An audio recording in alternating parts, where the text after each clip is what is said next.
just stared for while the other team was, while his team was batting. And then when it was over, up he goes. Up he goes. Talk about focus. Yep.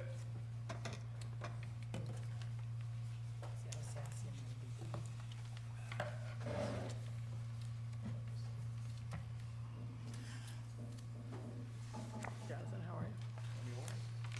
Wedding season over here, or just? So everyone knows why. Well, it's a drought now, it's probably one of the driest times in Wales, so. So did you watch I the didn't movie? read it word by word yet, but it's a lot of information. I couldn't find it, I don't have it. I think it would be useful in the times ahead. We'll see where No we summer go. wedding. Okay. Pretty sure it was. It was just a I few, saw but a lot of them get fit around time, I promise. Reminder that you had to come up and. commercials for it, Fix it a little but I fall. couldn't find it, and I had, Pretty sure we saw it in that. Amazon Prime. I don't have, Hulu or any of those. But my daughter's here, so maybe they have did, the others, but I had Netflix, but I didn't I'm pretty see sure it it was on Netflix. Netflix. Pretty sure. But I- yes, Anyone yes, have any I big did, Fourth I plans? did, I saw it. Or but- the, and any they big had Fourth of July little- plans? Yeah, watch my dog break apart more. Not bad this weekend. It's like Wednesday, The doesn't it? part I put in there, it's already off the thing, so now I gotta drag it out and go buy a Was it longer. like busy today? Yeah, I was away all weekend. I've seen so that I got guy, back you know? and- It only takes the wake surfing boats to throw this wake, that just makes it go up in the air. Did you see the video of the paddle boarder from this weekend? The shark was chasing him, Oh, no, I didn't see it. kept nudging the paddle board. Or something on Facebook about an ambulance came up and they were launching the emergency boat, but I don't know if the emergency boat ever got launched. Drill. And that econ was up there this weekend. Yeah, I did hear about that. I did not hear about emergency boat being launched. I did hear about it. Well, that just happened today. Oh, today? Yeah. I didn't hear about that. Be interesting to see how many may take a trip. Yeah, I'd be curious. Everybody wants to force and then they show up and I was like, ah. I saw people were like, be careful. You don't wanna get a ticket. Well, that's right in there. They're just checking if everybody had life jackets and fire extinguishers registrations.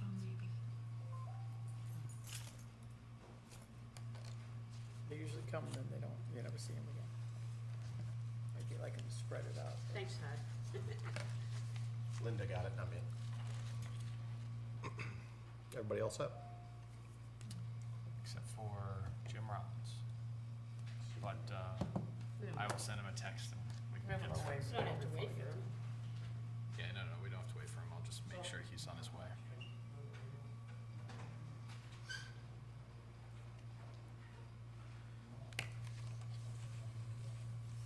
Probably more than sewer. So Jack said he watched the YouTube, right, Jack? YouTube, you watched it on, or Spectrum? YouTube. Could barely hear the people over there. Yeah. Admittedly, a small screen.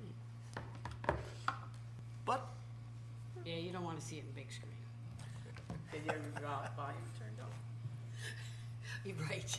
Was it spoken into the mic or not? Yeah, well. plus the marshmallow I noticed that. Good evening. Today is Monday, July the 3rd, 2023. It's 7 p.m. I'd like to call the Board of Selectmen meeting to order. Candace Bouchard. Jonathan Morehart. Candy Perez? Josh Kelly. Todd Archelashi. Len Albanesius. Stephen Sedlak. Linda Bravo. Jack Ford. Please join me for the Pledge of Allegiance. I pledge allegiance To the flag of the United States of America and to the republic for which it stands, one nation, under God, indivisible, with liberty and justice for all.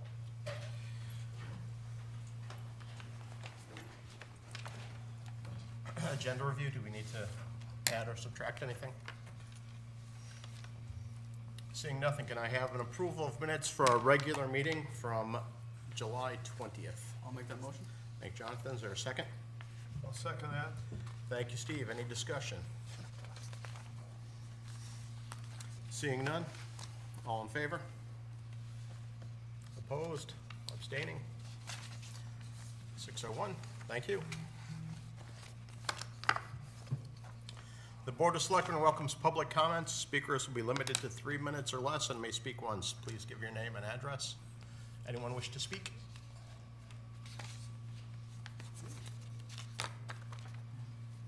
And seeing no one, moving on to the town manager's report.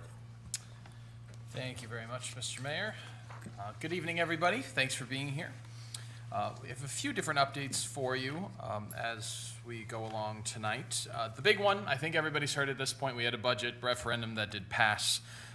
It was a 757 to 694 vote that occurred last Tuesday, June 27th.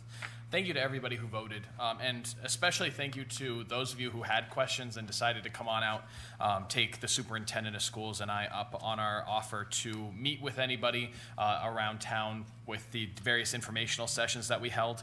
Not all of them were well attended, but the ones that were well attended, we had great conversations going. It was a very positive effort, and we had a lot of people approach us even on the day of the election with questions. People wanting to make sure that they were going into the voting booth informed and feeling like they really had an understanding of what they were voting on.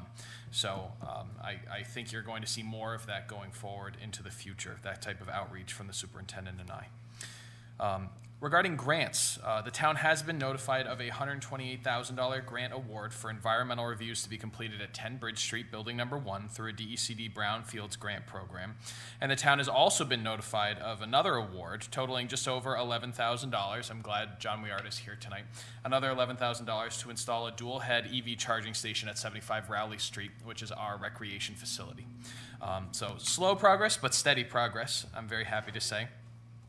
And we've also heard that our congressional request for $1.98 million to support the expansion of the Elm Street Firehouse has been approved by the U.S. Senate Appropriations Committee. It's not a final approval, and we still have 6 other items that have not yet come through the Appropriations Committee. They haven't been voted down, but they haven't necessarily made their way to the other side. So we have a lot of funding requests that are making their way through Congress. It's a positive thing for us. Our name is getting out there. The requests that we've been waiting to have funded for so long are getting addressed slowly but surely. Beyond that, the town, we're currently in the process of working to hire a communications and IT coordinator as well as a purchasing agent. These are 2 positions that were previously held by one Mark Douglas, who worked in town hall up until I believe it was February or maybe early March this year. And the town is also currently seeking police officers. If you know anybody who would be a good fit for some of these positions, please make sure they're checking out the town's website and they're getting in touch. We are still awaiting RFP responses for the Mountainside Drive development. Mountainside Drive is a 118-acre parcel located up on Wallens Hill that the town owns, and we are seeking proposals for a residential development on that parcel. If you have any questions, please contact my office. The deadline for questions is coming up soon. The deadline to submit a proposal, I believe, is July 27th, but please check our website for specifics. An update for the Board of Selectmen. I know we've had not a lot and not deep conversation yet on these subjects, but I know that the deposits related to the little nipper bottles that went into effect last year has been a point of conversation. We have some money sitting in the bank that should be spent to try and beautify and clean up our town. So we had a bit of a powwow amongst town staff last week. Jim Rollins, myself, our director of land use, and a few others to try and come up with a strategy that is going to be administratively manageable. We have a lot of projects going, and we need to make sure that our public works crews are out in the field getting work done, not necessarily overseeing just a simple litter cleanup, but also something that's going to be impactful. So we are going to have recommendations for you in the near future on how that money could best be spent. I think we came up with some great ideas, and we need another 1 to 3 weeks in order to iron that out. So at the next meeting or 2, you'll see something formal come from us, and we'll have more conversation and see if you have any additions to put on some of our recommendations. Just a reminder to everybody out there, tomorrow is Independence Day. Town offices are closed, and our next regular Board of Selectmen meeting will be Monday, July 17th. Any questions that I can answer for the board? You go. Well, I got a bunch, so go ahead. Aye. Well, unless you want me to go first, I'm gonna take 5 minutes. Just a couple comments. When you mentioned July 4th, I'd like you to re-mention the fact that Soldiers Monument between 2 and 4 is open tomorrow with a community reading of the Declaration of Independence. The original document will be held at 3 o'clock. I have 2 other questions I'd like to follow up on. May I? Yeah. Okay. In the announcement of the electric charging station at 75 Raleigh Street, credit card, Yes. and we're charging more than we're paying for the electricity. Under the state program, so this is all part of, I don't know how familiar you all are, this is part of the Volkswagen settlement. And honestly, I don't know that much about the lawsuit that resulted in this money, but money was given to the state of Connecticut to disperse to its communities for charging stations. As part of the program, we are not allowed to charge more than the cost, but we are allowed to charge enough money to pay for the electricity that's going out and to replace, over the course of a several-year period, replace the Unit. Yeah, the unit itself, so that we can make repairs. So there's no So additional yes, there is service no charge. cost that will be borne by the town of Winchester. That will not be paid by the income coming in from the revenue off the EV charger. Okay, because we It will be self-sustaining. we corrected that over at the Bank of America. We did. It is. And one final question on the human resource. I'm not sure where the comma is here. I think it is. There's a communication and IT coordinator. That's one position, That is one position. and the purchasing agent is one position. Correct. We have split those. Previously, we've amended the job descriptions to a degree, but the IT and the purchasing were previously held by Mark Douglas, and that was one combined position. We've split them in the budget, so it is now 2 part-time positions. Okay, thank you. Yeah, it is. Sorry, quick one. Well, she said she's got a lot of questions. Just to confirm the 11,000, the town has to pay $6,800 for that? So that is going to come from the revenue that is generated over time. Okay, So so- it's related to upkeep costs and the electricity and all of that. But we still have to come up with the 6,800 up front. No. So the 11,000 will get it installed, and the 6,800 is our contribution that will come from the payments that we receive over time. I see. And, The announcement was weird, but Yeah. we are not paying for this okay, upfront. good. And the 1.98 million, is there a town match for that? There is. For that particular, sorry, I should back up. 25%? Out of the 7 items that we have in front of Congress right now, I believe 3 of them have a match component.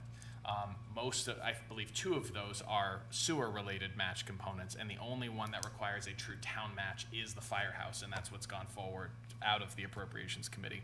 And so, just like the Public Works facility, they will cover 55%, and we will cover 45%. Okay. That's the federal program. We can still match that with state dollars, but that's how much the federal government will Right, put in. right, got it. Yep. Thank you for the clarification. No problem. Can I go before Candy? This is quick, this is quick, okay. I scared you off. Again, on the surcharge on deposits for the returnables, Yep. I know that money goes into a special account. I think we talked about this last time. And it's not reflected when Anne Marie gives her account reviews. Is there any way we can get the exact amount that the town has? I've did some research and I know it's over 25,000. Actually, I believe the most recent number I saw was around 44,000. Okay, I know. But I will get a full report Okay, for you great. for your next meeting. And I guess the other question that I had, so you're going to come forward with proposals as to how you think this money should be spent. Who has the final say on that? Your committee, or do we? The legislative body does.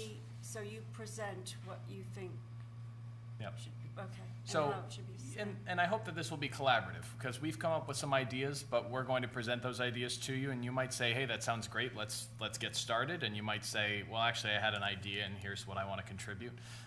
It was a formal conversation that we had, but we spent about an hour with it last week to kick some ideas around.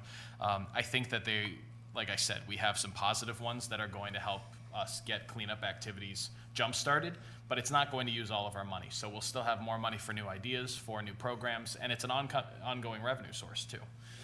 Because there are guidelines Yes, Okay. and those are all taken into consideration with our suggestions. So if we can get an accounting as to the exact amount, that would be great, thank you. You've got it. What do you mean ongoing? How many times a year is that money coming in? Quarterly. The Quarterly. state remits it to us So quarterly. this 40,000 or plus was the first quarter? No. Two quarters. So actually, no, it's all of last year in 2022 as well as the first 2 quarter payments of this year. Okay. Now it's your turn, Candy. Okay. During the budget season, we had an accounting of all the grants that were not within the budget, so you could probably just update that. And it'd probably be good to give us all those updated grants anyway. So Anne Marie already has a spreadsheet, so it should be pretty easy. I'm also gonna throw out there while we're on the nipper bottle segue is, we would like you to consider hoods on catch basins in the waterways. There's some people that talked to me about that, and they thought that would be a good thing to do because a lot of the nipper bottles and other things make its way into waterways. So hopefully, they say it's about, I don't know how much the hoods are exactly, but one of the guys at the lake said something about 300 to 400, one of the hoods that could be replaced, so that would be a good thing to do. Okay. And then I'm just going to move up the line of some of the things on your agenda, and part of it is because, you know, one of the ways that I keep my ear to the ground is watching Facebook. And apparently, people have a lot of suggestions on Facebook, so I would ask people that have suggestions on Facebook to maybe, you know, bring them to you or to this board, because a lot of people keep talking about town leaders. And the other thing they keep talking about are things that we know a lot of the complex issues about, but aren't out in public. For instance, the Mountainside Drive RFP. The RFP is so that we can choose a project. It's not like a bid to buy a piece of property that we put out a certain sales price, so we can choose the development, if any, going forward. And I know personally, I'd like to just say that I'm seeking, you know, looking at a development that's gonna, you know, take care of that piece of property environmentally, and also not looking at, you know, affordable housing issues, but where we have the gap in data is between like around the $300,000 home is where, if you look at all of our real estate numbers, that's kind of where that is. So I just wanted to mention that, so when people are out there talking about it, and, you know, for economic development and the drivers, because there seems to be some discussion about that. And I'm moving up to your historic district, and this is going to pertain to also the, that grant that we got for 10 Bridge Street.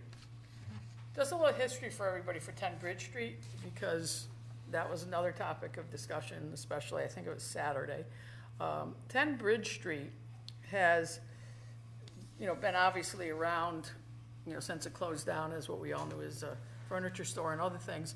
But 10 Bridge Street is privately owned. It is not owned by the town of Winchester, nor is the building across the street from us, nor is the red building across the street from us. Those are private buildings, which means that the people that were saying tear them down, that's up to the private owner to do. When they were suggesting do something else with it, that's up to the private owner to do. Now, the town can assist on this, and there was one person, I think, she really hit the nail on the head. This is about the money, because these projects are upside down, meaning that since the person that was here back in the 07, 09 era, who I think I actually found a set of plans at home pertaining to that building, they were going to put all these apartments in there and all these things. They were going to park on Main Street, they're going to park on Prospect Street. And then what happened with it is they wanted $2 to $3 million of money from the state. They didn't get $2 or $3 million from the state, and they walked away. So the next person that bought it or wanted to do something with it tied it to the where Mad River Lofts is up, and Mad River Loft they developed, but they did not do anything with 10 Bridge Street. And again, it was in private hands, and we can't make them do anything with it unless, you know, there's some safety things that have to get taken care of, and I'm sure that we pay attention to all that. So they can just ask for help, and then it was sold to some local guys, and now it's in the hands of this other person. So people were wondering what was happening with it and whether there's going to be any development, because some people were speculating for economic development, et cetera. So could you just bring us all up to date a little bit? Because I just know a little bit that There's a man that's thinking about apartments, that he wanted this $128,000 to look at the environmentals at this building. And the reason that you're doing the historic district is so that he can get historic credits, because he can't do the building without public money. And the town obviously can't supply local tax dollars, because we had trouble even getting the budget through. But we're not just sitting here, nobody's ignoring it, and people are trying to get it developed. So if you could just do a little bit more on what that man is doing. You got it, and you did actually a great outline to bring us up to date, but a little bit more. So 153 LLC is the group of 7 people from Winstead who decided to purchase it. That was going on 3 years ago. And that group had a couple ideas, maybe wanted to develop it, but decided between the several of them they didn't have enough money to get any of these things done. They didn't necessarily have the drive to go out and get grants. So they threw it back out on the market. And now we have a developer from New Haven. His name's Bill Kraus. He has been a member of the state's Historic Commission. He has been very active, especially in the southwestern corner of the state, with various redevelopment projects just like this. He has a great track record with these different types of projects. And he is very interested with his redevelopment group in coming and turning it into apartments is the primary use that he is looking for. He has some other use or other interests in perhaps artist studios in some portion of it, as well as a few other ideas that have been kicked around. But the primary use, about 55 apartment units that could fit into this space, is what he's estimating. But there are a lot of challenges, as you can imagine. More and more, it's becoming evident just from Main Street, the water damage that's being done to this building. Between the support beams, between the flooring, the ceiling, everything that's wooden, we're seeing a significant amount of rot and an amount of damage. He's estimating right now that in order to bring it up to what he needs it to be for housing, it would probably cost between $18 and $25 million. That's obviously too much for any, to reasonably expect a developer to come in with their own money, put $18 to $25 million into it to turn it into apartments in our downtown corridor. It's a great idea, but he needs support. In order to go for state and federal funding, in order to build these and have these apartment units, he needs to complete several different objectives. The first hurdle was a phase 2 environmental review and report. That's something that we have been trying to guide him through to make sure that he's getting over that hurdle. He's been great. He's very self-driven and self-motivated. We do now have that on file here in the town.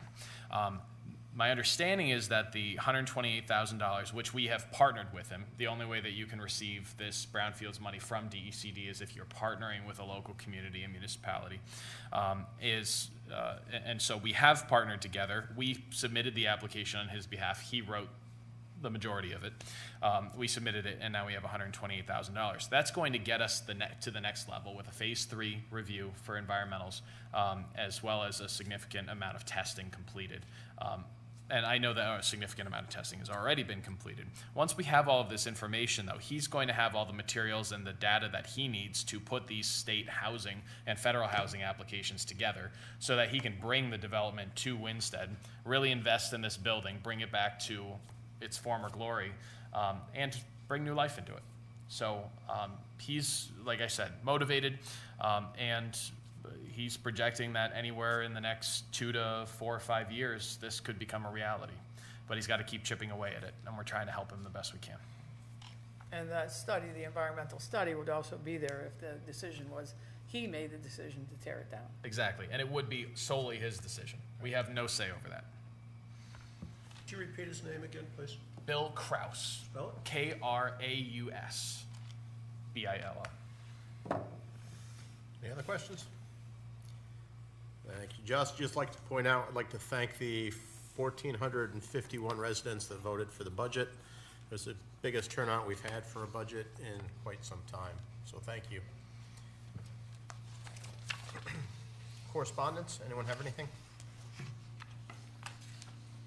Seeing none, boards and commissions. Steve? Thank you, Todd. We have 2 names for nomination this evening. I will nominate Joseph Holcomb as a member of the Recreation Board. A term would expire in April of 2028. And I would also like to placing the nomination Anne Marie Holland as a member of the Recreation Board, term to expire in April of 2027. You saw, I think, some of the paperwork, both people interested in recreation, and it sounds like they would do a good job on the Recreation Board, so we'll nominate those tonight and take action at our next meeting. And I would like to place in a nomination for appointment to the IWWC Mason Kieschwetter as a permanent member, term to expire in April of 2026. If you had a chance to look over the information he submitted, I was very impressed with the time and the thought that he took to give us his background and his ideas about how IWWC might work. So I'd be pleased to place his name for appointment. Thank you, Steve. Is there a second? I'll second. Thank you, Linda. Discussion? I had some chance to meet with Mason a couple of weeks ago here, and he's eager to be part of the town. All in favor? Unanimous? And as usual, we still have a number of vacancies on our boards and commissions. We're looking for a member and an alternate on the Architectural Review Committee. We're looking for an alternate member of the Board of Assessment Appeals. We're looking for members and alternates for Economic Development Commission, regular members for the Laurel City Commission.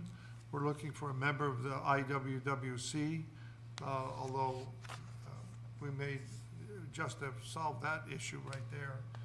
And Recreation Board, looking for one member. Soldiers Monument, looking for 2 members. ZBA, looking for a member and an alternate. So for those out there who would like to get involved in volunteering for our boards and commissions, contact the town manager's office, and we'll be glad to entertain your interest. That's it, Todd. Thanks, Steve. We have no unfinished business. Moving on to item 10, new business. Item A, consider and possibly act on items related to finalizing the town's fiscal year 24 mill rate and budget.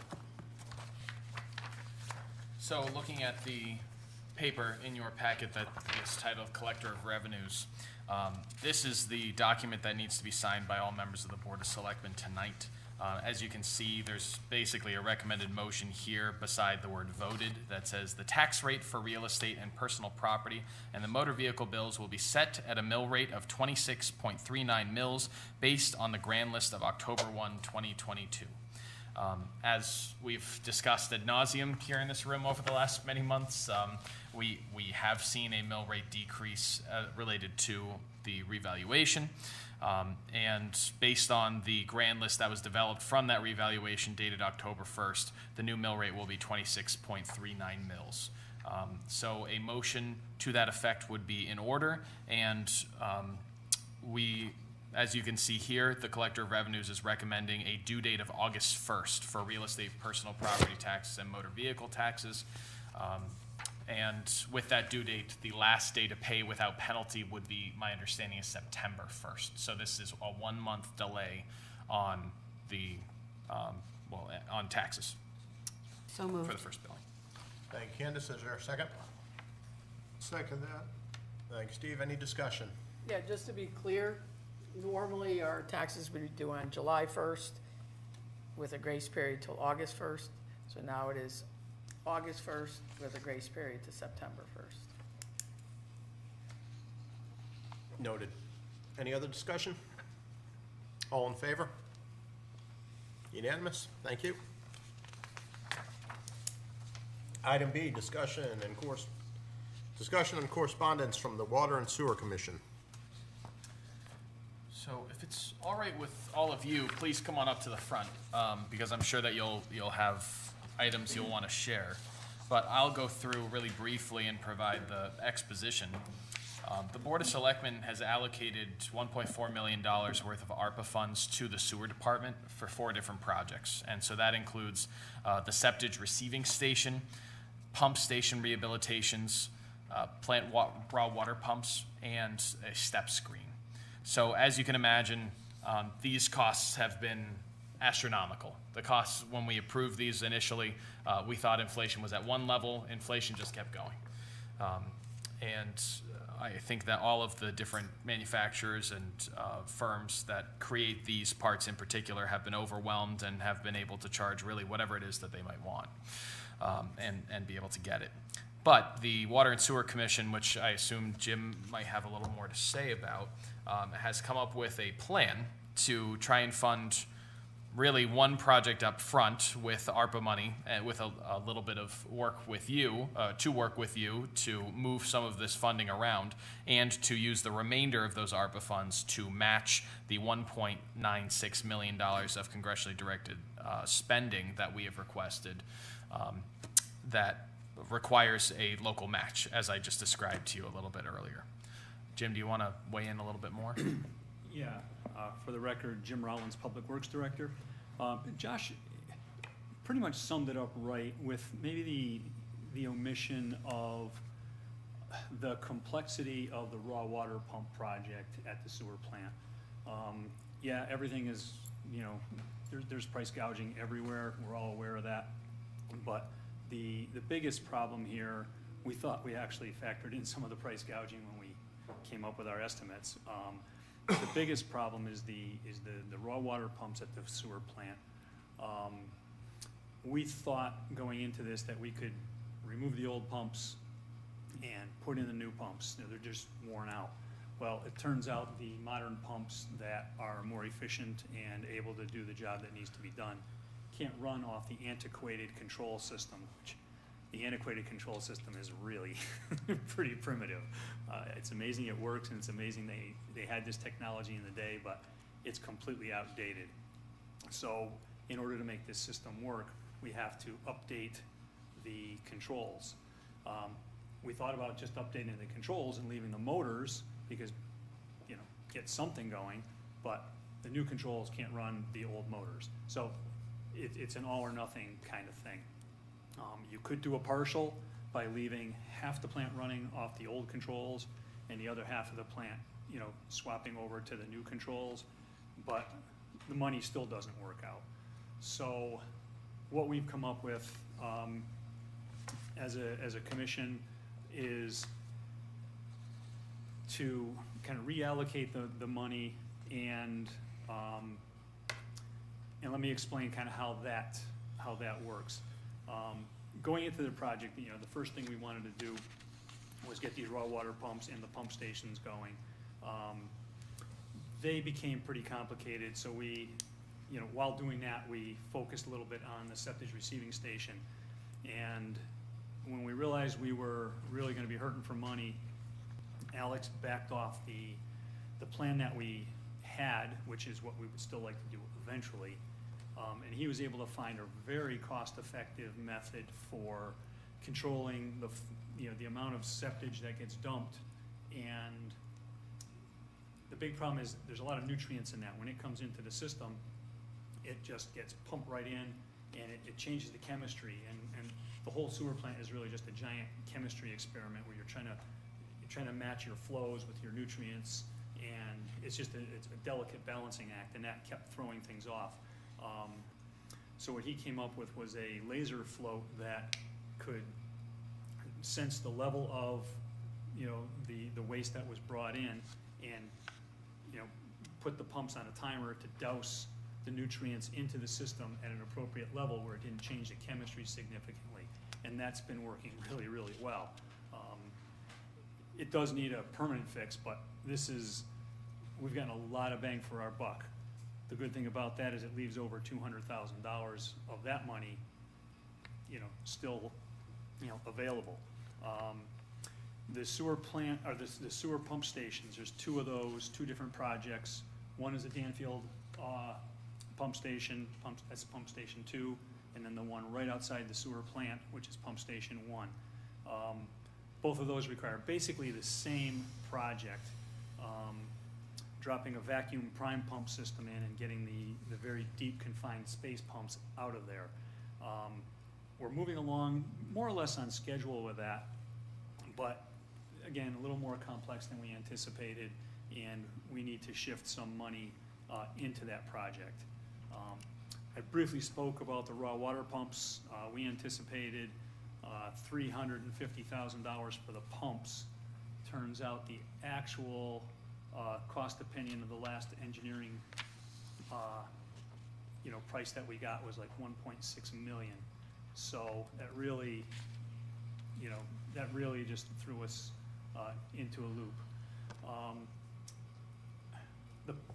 The fourth project was the sewer plant step screen, and I don't know if you remember from the ARPA presentations, but essentially what happens at the sewer plant is everything that people, wash down the sink or flush down the drain makes its way to the sewer plant. And as it comes into the plant, right now we have a bar screen. It's a simple metal rack that gathers all kinds of floatables, mostly, just stuff that people flush that they shouldn't be flushing. Most significant is the, quote, flushable wipes, which they really are not intended to be flushed. They hang up on all the pumps and all the gear, and we're out there every hour raking those off, which sort of works during the day, but overnight they just get through the bar screen and into the system, and we're doing thousands and thousands and thousands of dollars worth of repairs and using lots and lots and lots of labor to do those repairs, and it's just keeping us from doing other projects. So we wanted to put a step screen in there, which is an automated device, which a really clever design on how it works, and I won't bore you with all of that. But we wanted to put that in, and as much as I love that as being, a labor-saving, time-saving, money-saving device, we have to put that project on the back burner and get the raw water pumps solved. And so we're looking at leveraging the ARPA money that we have for that project into, what was the grant that we were gonna leverage that with, Josh? Do you remember the name of it? Oh, the Well, congressionally directed spending. Yeah, it's congressionally directed Yeah. spending, which actually encapsulates a number of projects that we have put in for the sewer plant. Septic receiving station's part of that and so Yep. forth. And there is enough money in that. ARPA money does make that the 20% match for that, so we're hoping that that's something that we can push through. But really, the big decision of the night is we really want to transfer that money from the septic receiving station, that balance of roughly 225,000, into the sewer pump rehabilitations, which will get us through the site work. That's about another 40,000 on each, give or take a little bit, and then there'll be some additional site restoration, guide rails, some utility costs, moving poles and underground utilities and such. But that transfer of that 225,000 into the sewer, the sewer pump station rehabilitation should get that project underway. So you're doing 1 and 2. We're doing pump station 1 and pump station 2. Well, you're doing item 1 and 2, and then 3 and okay. 4 is on hold. 3 and 4 is on hold. Because, so you're putting 25,000, you're bringing sewer plant septic receiving station up to 275,000. And then you're doing sewer pump rehab, 350, you're adding 200,000 to that, so that's like 550 now. Numbers sound about right, yep. And then the rest is gonna be pending. So the 350 in the raw water pumps will stay right where it is, and it will be used as the match. Right, for both the will be grant. matches, so Yep. you're gonna have, 800,000 as matches. And yes, and then yes, there you go. Yep, you said it way easier than I Yeah. did. Thank you. I was trying to match all the numbers up.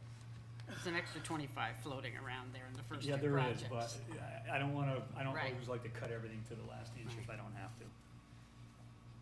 So it would be our hope that you could, make a motion and approve, reallocating $225,000 from the receptors receiving station into the raw water pump projects, and that'll allow us to keep moving. And then I think there was a second part to that, and then use the remaining ARPA funds as our 20% match for the congressionally directed spending. Just to clarify though, because I think you had a slip of the tongue just there. Okay. We're moving $225,000 into the sewer pump station rehabilitations, Yes. not the raw water pumps. Yes. Thank you. Okay. Thank you. Well, good catch. Yeah, No problem. only 25 goes to the top one. So these are stations 1 and 2, one's by the sewer plant, you know, as Jim described. So I know I blew through that pretty quickly. Oh, sorry. Yes. Yeah, a couple questions is, well, I guess one of the things is, what if you don't get this grant? Federally directed spending, you don't get the grant, so back here will be. Second thing is, do you have a master plan for the sewer system? We don't have a master plan, what has to be fixed next and next and next? We don't have a very detailed plan for 2 reasons. One, I guess it really boils down to one reason, is funds. We've been working, you know, we did a rate increase a few years ago, and we're just starting to step into that, and that's to kind of get us onto the process. We know we need certain things, and it's like we've done for so long with the town. On the sewer side, we've fixed what's broken. You know, we might have had a plan to do something, but by the time you get to that, something else has deteriorated. So you divert your resources towards that. So our rate increase that we're inputting over 5 years was really designed to try to take that hodgepodgeness away from the system and, you know, get ourselves kind of on track. We've, you know, through the hodgepodge thing, we've done, I don't know, a dozen of the smaller projects at the plant. You know, belt press, you know, the rechlorination, you know, there's a whole bunch of projects that we've done, recirculation pumps, but we can do that out of the operating budget. These projects are just too big to do that way. So you either have to apply through the state revolving fund, like we do for the water department, or seek other grants, or some combination of all of the above. So these were the big expensive projects that we looked like we could bite off. Coming up, some of the determination of what goes into the quote master plan is going to be determined by EPA and DEEP, because of, you know, they may require us to do nitrogen removal, big expensive stuff. So everything we do, it's like every other puzzle. You know, you move one piece and it changes a priority for another. So to answer your question, we don't have a well-defined plan. You know, the water department has a, what do they call it, a water supply plan, where you have to, when you update that, you have to put in 10 years worth of planning. Wastewater doesn't require that, so it doesn't get the attention that it really should get. But we're working towards that. I guess my third comment will be, is the Water and Sewer Commission very separate from us? Correct. This board has no say over what you decide. You all decide what you decide. So I'm not sure that, other than giving you a block sum of money, that we're deciding what you should do with it. Because it's not our decision to make for the Water and Sewer Commission, and I'm not sure that by changing all these little things around and things that are happening, if we're not getting kind of tied in with you on the decision-making thing when we're separate entities. I just thought it was for transparency purposes, Yeah. honestly, because. Well, I know, I mean, I get all that, but I'm going further because I Right. think about it, is because if, I ask about the plan because that obviously is the money, but it's also people's belief that we have, you know, decision-making around it, and we don't. And when we're making these decisions of whether, you know, or okaying the money for here or there, it's like the Board of Education, we give them so much money, they decide what happens.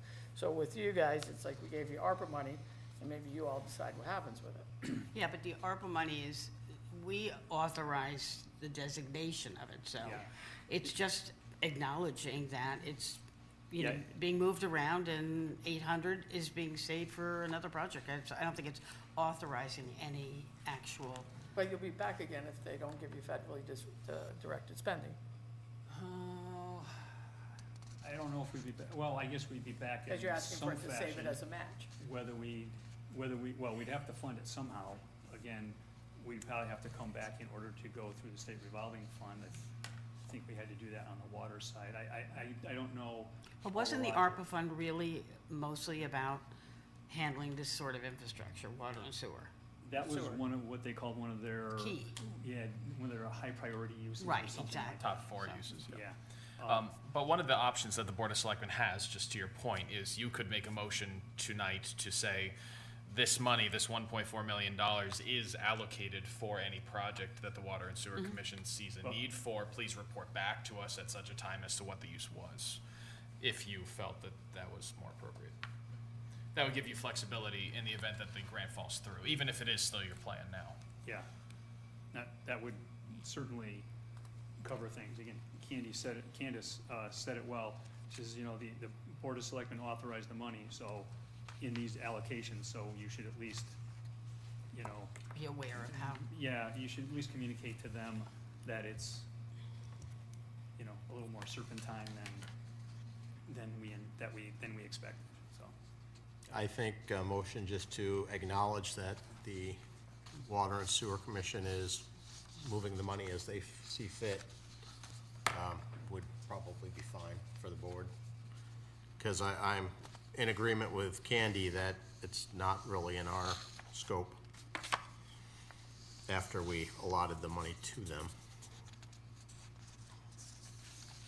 Did we make a formal vote when we allocated these 4 projects at 1.4? Did we do that? Yep. So we're not changing that vote. It's still the same vote. It's still 1.4 to them. It's just they're acknowledging that, as just being transparent, that 2 projects are moving forward and 2 are gonna have to be put on the backside until it can get more funding.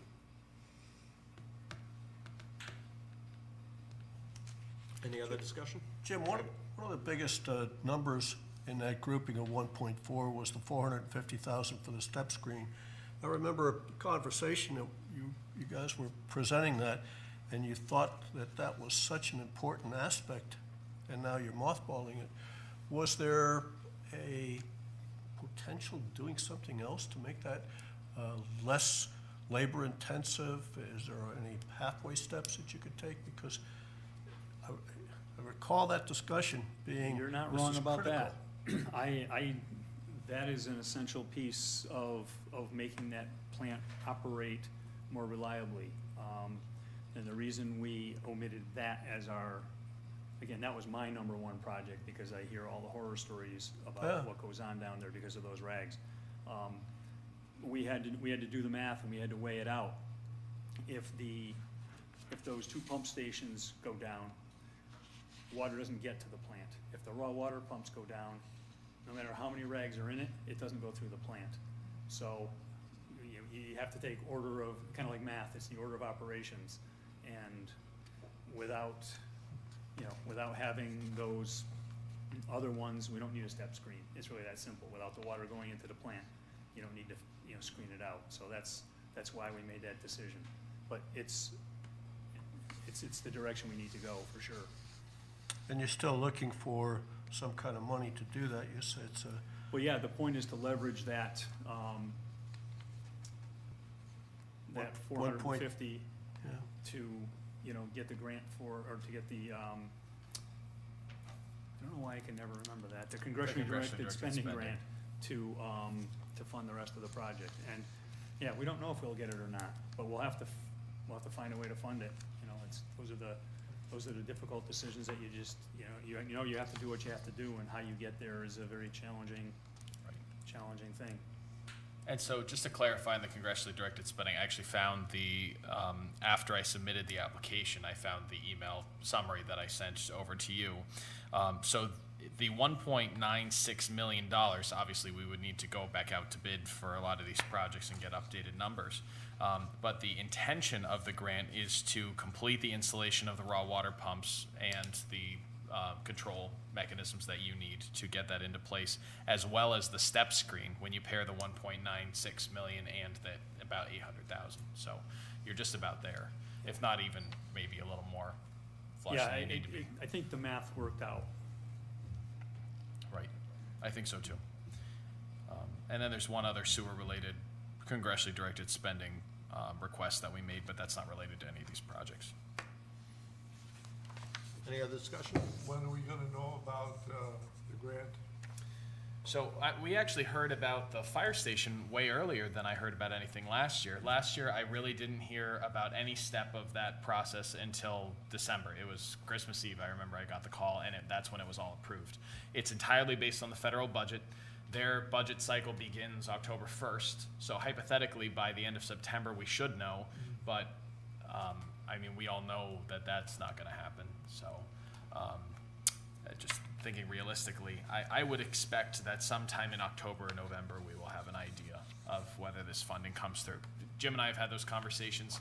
It's not ideal. We would like the money to be in our bank account right now, but this is probably our best shot to get the greatest amount of money with the least expense to the town to get over the finish line with some of these projects. Any other questions? All right, can I have a motion? Anyone? I'll make a motion for the reallocation of the $1.4 million of ARPA money to handle $600,000 for sewer plants, septic receiving station and station rehab, and the balance of the money to be held towards the congressional funding as a match in the amount of approximately $800,000. Is there a second? Second that? Thanks, Steve. Discussion? Start working on a plan B in case the money falls through. Yeah, always think about Plan B and C and D. All in favor? Opposed? Abstaining? 601. Okay, thank you. Item C, discussion on public works projects.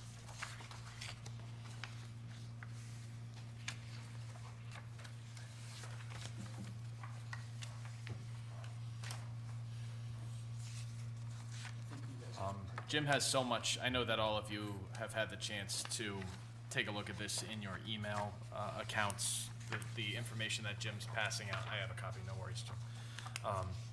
The information that Jim's passing around now is very detailed, and I just want to say that our Public Works crew has really been stretching themselves to make sure that we're getting to all of the projects, and I think what you'll hear tonight is that not every single project is going to be perfectly on time, and not every project is necessarily going to even turn out the way that we thought. But everything's going along. I think that we have some great news in some areas, and we are chugging right along, and we're starting to be able to see the impact that our money's having on these roadways. So that's the exciting thing from my perspective, but for specifics, I'll turn it over to Jim.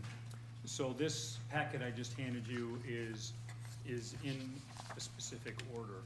The first 3 pages are basically a quick narrative that summarizes each of the project information sheets that are attached behind, and it's in the proper order. So the first project information sheet is the first project, and second, and so on and so on. So with that, I can just walk you through in order, and these are starting off with the projects that are currently active. And by active means we're putting significant resources of time and money or planning and engineering into them at this point. The sidewalks, if you look at that first page of the sheets, that's the original map with the essential sidewalks, which was part of the bond project. And I circled 3 areas. Number 1 is the area on Main Street from roughly the YMCA to High Street. We've got to do, that's where we get the most sidewalk complaints in town, is right there. It's a high traffic area, lots of businesses, and there've been some trips and falls, and we didn't want to wait to replace those at big money, and we wanted to just go ahead and do what we could to make some improvements. So we rented a a sidewalk grinding machine to take the trip hazards out, and then we went back with a mastic product and just smoothed them over, and it's quite a bit more walkable. Not as pretty as we'd like, but it's certainly a much safer, safer for walking on and easier to maintain. We did that right before winter, and it really helped. Number 2 and number 3, the sidewalks on Case Avenue and a section of sidewalk on Willow Street. It's really the bad section of sidewalk on Willow Street. I want to say it's like 460 feet, if I remember off the top of my head. Kind of in front of the Memorial Company and the boat company and a couple of houses. And that'll make a nice, good ADA compliant sidewalk all the way from Raleigh Street, or actually all the way from probably the Dairy Queen Bridge around all the way down to Main Street. So it'll really be nice for connectivity and keep people on the sidewalk rather than out on the streets. Next on the list is the next 3 project information sheets I rolled into one summary because they will be done at the same time, assuming there's enough money. Marshall Street, Old Colebrook Road, and Indian Meadow Drive. To date, we have replaced about 90% of the drainage structures on those 3 roads, and we've received proposals for reclaiming the road base, doing the fine grading and the compaction, purchasing the asphalt, all off the state bid. We haven't actually secured pricing for the labor of placing the asphalt yet. The proposal has exceeded our budget, so if we can find the resources, it's exceeded our budget by about $400,000. If we can find the resources to do that, we'd like to pave it this fall. Possibly we can use the excess money from the Case Avenue Bridge, and that's why it's next on the list. So the Case Avenue Bridge,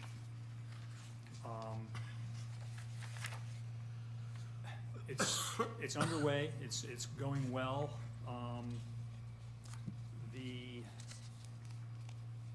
The deck is off, all the bad concrete has been removed, and they're currently working on the relocation of the water, sewer, and gas utilities.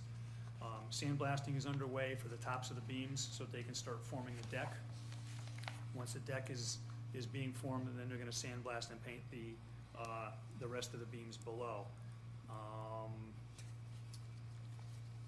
So all is going okay.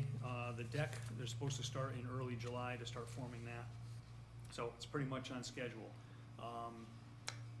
But the only bad thing going on is that the bridge rail, we're trying to keep the bridge rail, that's the fencing along the side.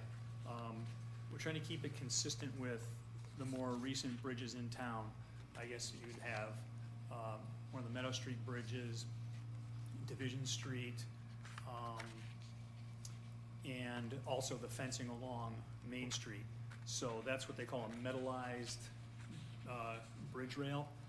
There's a shortage of that right now and a delay in manufacture. So that's the only thing right now that is looking like it could slow progress down.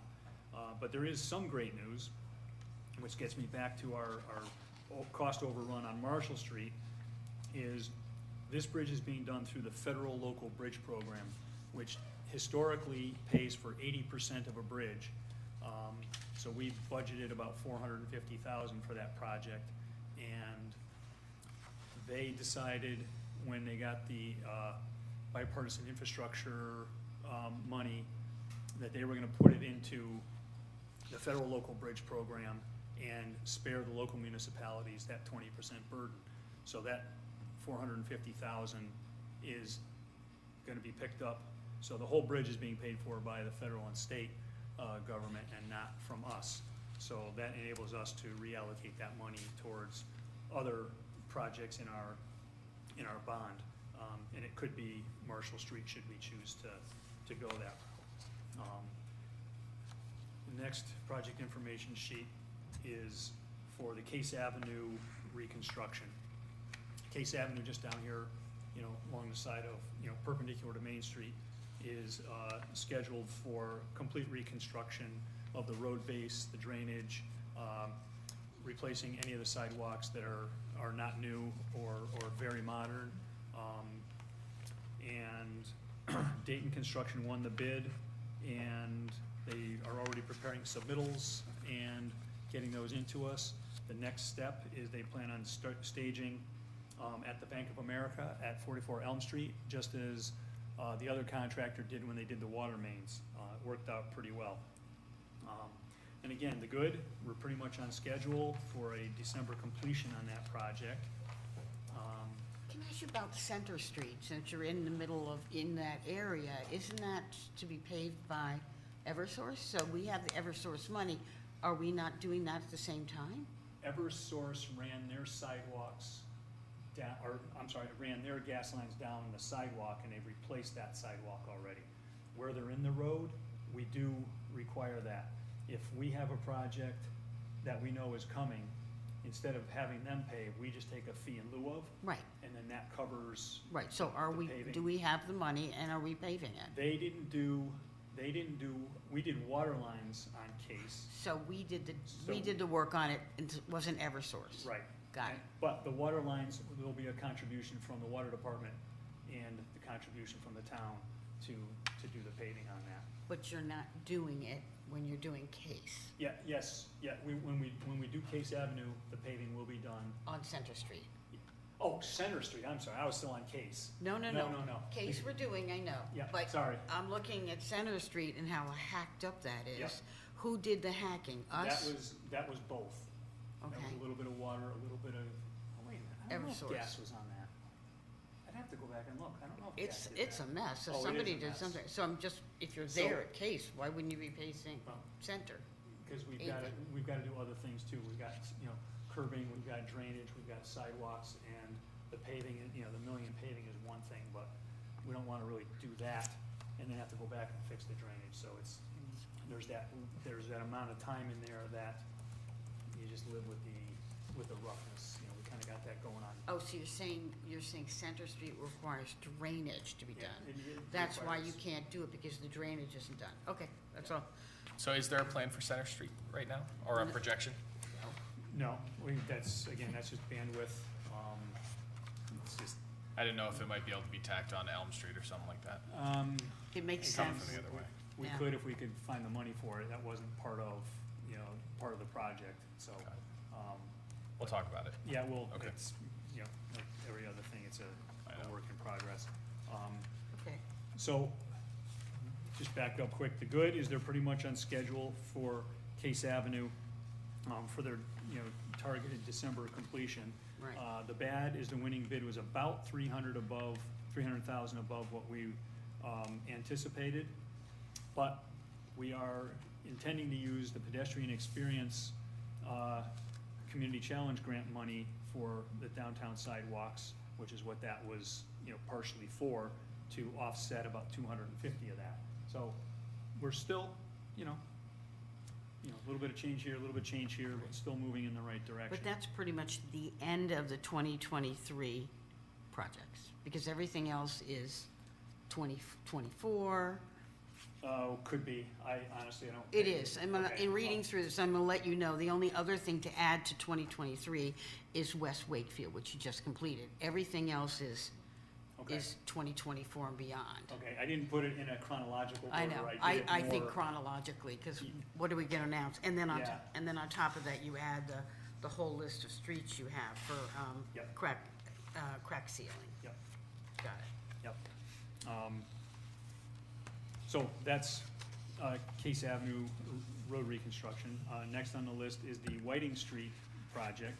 The Whiting Street project is substantially complete, and really all that's left is a few punch list items. I think there's a issue with a sign or two, and Oh, there's driveway, you said. And Yeah, there's the apron. one driveway apron which needs to be reworked in some fashion.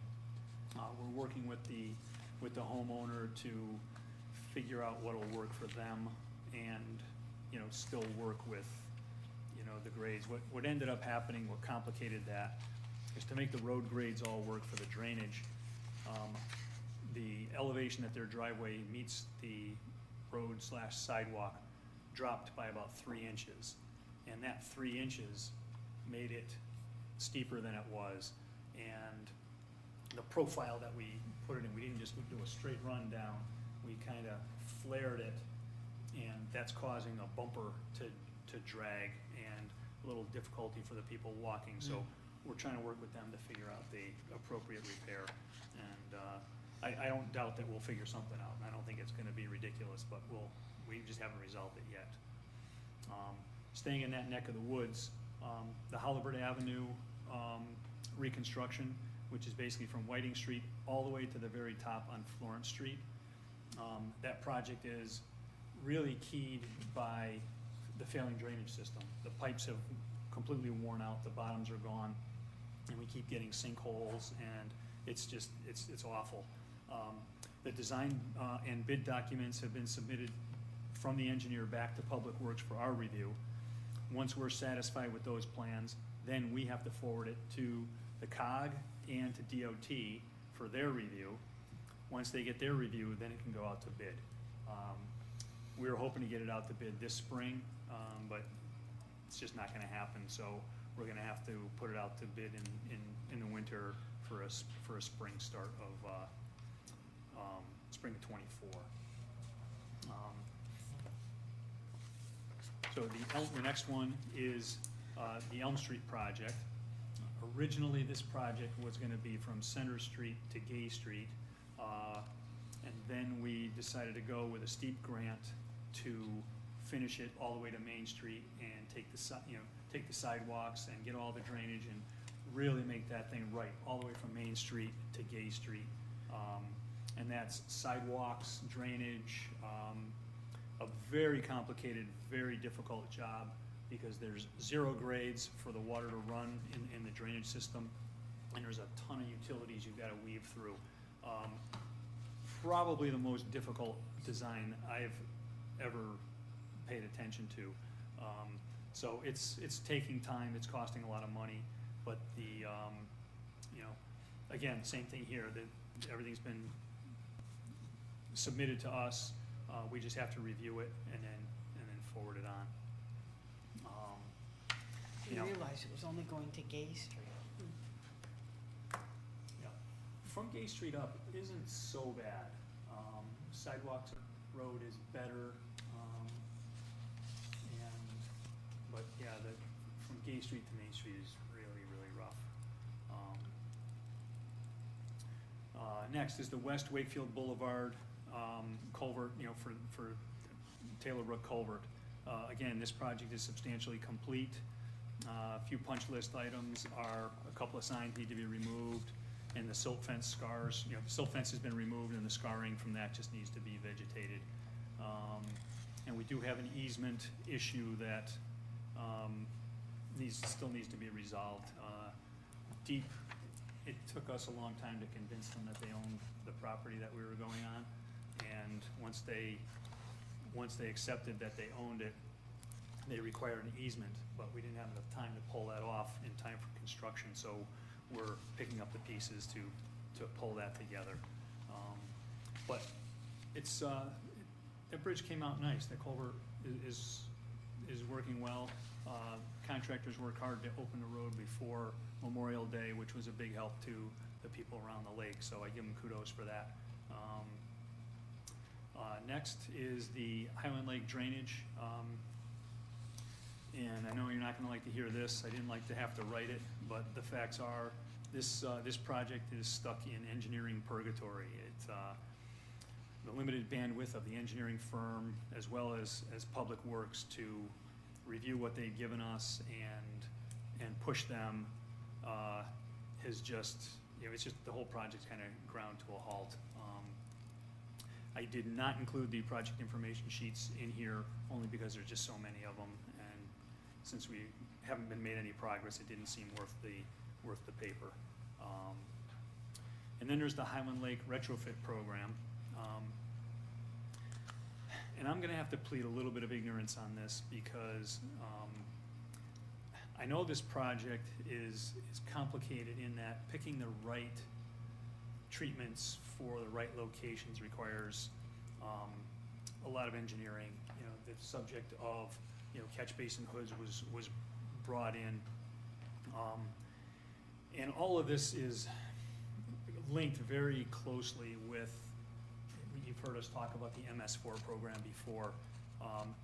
And that's basically municipal stormwater, you know, certifications. And even though we're not required by the state to do the MS4 program, it's the same exact priorities and processes for the MS4 that the Highland Lake Retrofit Program is really gonna thrive off of. And that's very GIS, GPS GIS dependent. And we as a town, us as a department, are very limited in our knowledge and understanding of GIS and how to do this effectively.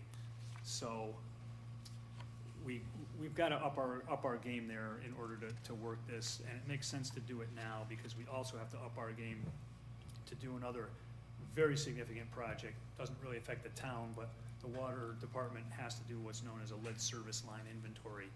Again, very GIS centric, and that's a big project. So I'm hoping to leverage what we get and learn from that project into this project, and that's really all I can say about that right now.